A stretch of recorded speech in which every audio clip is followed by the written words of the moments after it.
Na argumentação lógica, nosso objetivo, um dos nossos objetivos, é considerar afirmações objetivas. E também não confundir objetividade com subjetividade. Isso pode gerar maus argumentos. E isso é muito comum. Veja o exemplo.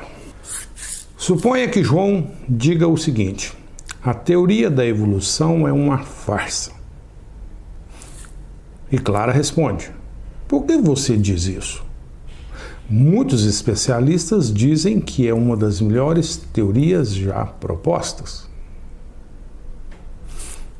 E João continua: gostos não se discutem. Aqui nessa passagem, o João mistura fato objetivo com fato subjetivo.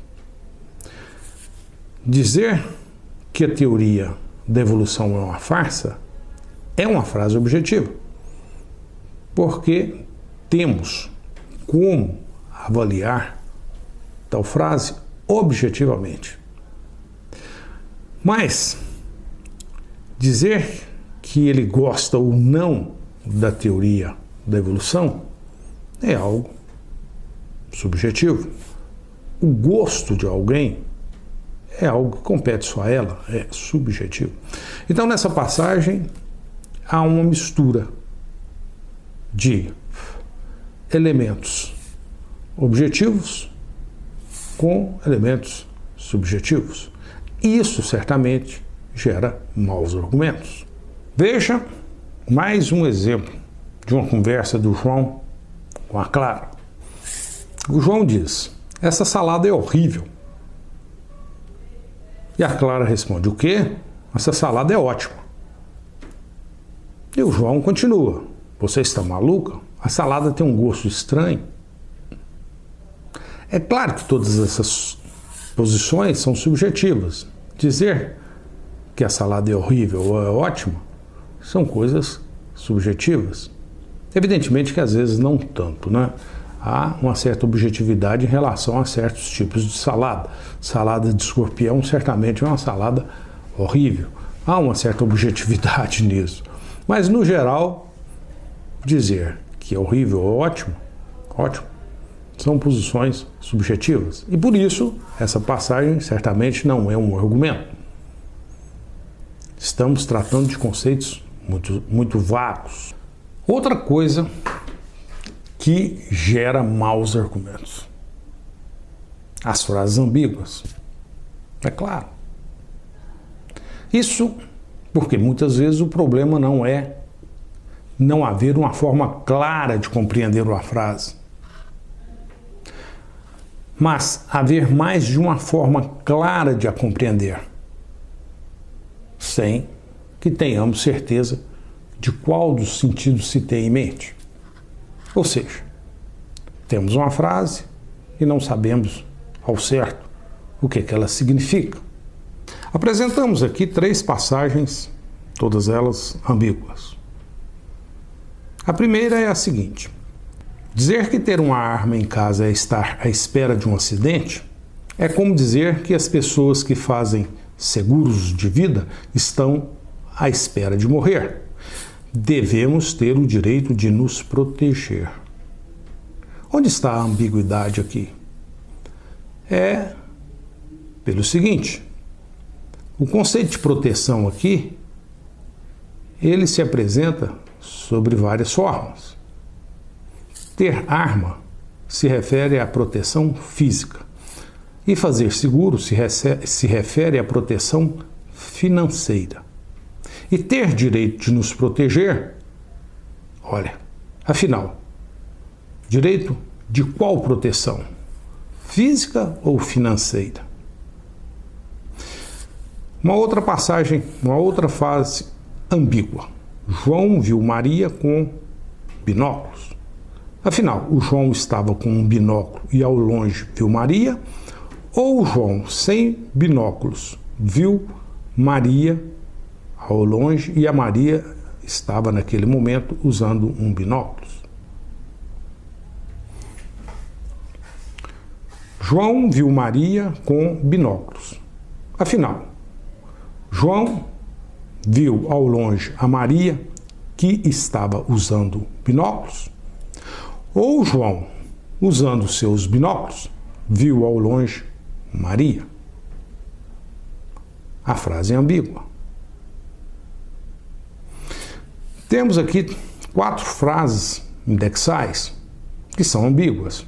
Por quê? Quando digo, eu tenho 1,80 m de altura, ele tem 1,80 m de altura, isso tem 1,80 m de altura, aquilo tem 1,80 m de altura. Afinal, quem é ele? E esse isso? Quem é esse isso, aquilo? Mesmo eu, se na frase está escrito eu tenho 1,80 m de altura, eu quem?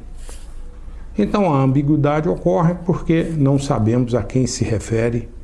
Mas então, observe, é importante prestar atenção nas frases ambíguas.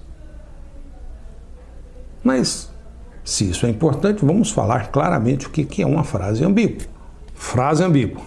Uma frase é ambígua se há pelo menos 2 maneiras claras de a compreender.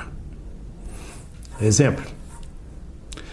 Deveria ter um banco nessa praça. Uma frase ambígua. Por quê? Olha, poderia dizer o seguinte: deveria ter um banco nessa praça para a gente se sentar e admirar a paisagem. Opa, estou agora falando do banco de sentar. Mas poderia estar pensando nessa situação. Deveria ter um banco nessa praça, daqueles de madeira, para a gente se sentar e admirar a paisagem. Opa, fui mais preciso ainda. Estou realmente falando de um banco de sentar. Mas podemos ter um outro raciocínio, uma outra maneira de pensar sobre essa frase. Deveria ter um banco nessa praça para a gente se sentar e admirar a paisagem enquanto checamos o saldo da nossa conta. Agora aqui estamos falando de um banco, uma instituição financeira, na qual existe lá dentro um banco daqueles que a gente senta.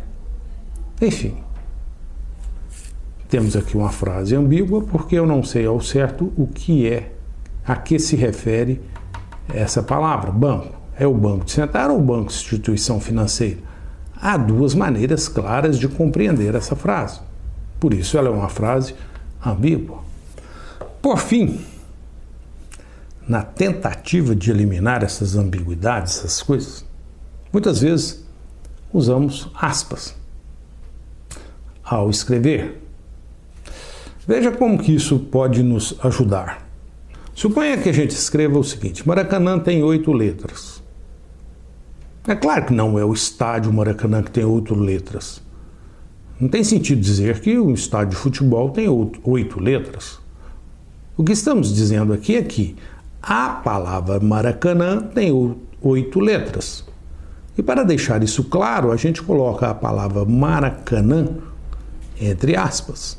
A palavra Maracanã está entre aspas e nessa frase estamos nos referindo a essa palavra e dizendo que ela tem 8 letras. 1, 2, 3, 4, 5, 6, 7, 8. Um outro exemplo. Tem uma irmã que se chama Ana. A minha irmã, a Ana, esse é o nome dela. Mas se eu quero dizer assim, Ana é um nome de mulher. A palavra Ana é que é um nome de mulher. Percebe a diferença? Tem uma irmã que se chama Ana. A minha irmã tem um nome que é Ana, que é nome de mulher. E aqui eu escrevo entre aspas. Outro exemplo, a palavra argumentação, entre aspas, estou referindo à palavra, aparece com frequência em livros de argumentação lógica. Aqui não tem aspas. Aqui a palavra argumentação é usada para se referir a algo. É claro que tudo isso não é tão simples, né? Ou seja, esse é o desafio que temos quando começamos a pensar racionalmente, com senso crítico, com raciocínio crítico sobre o jogo da argumentação. É esse o caminho que vamos seguir. Começar a prestar atenção nessas coisas.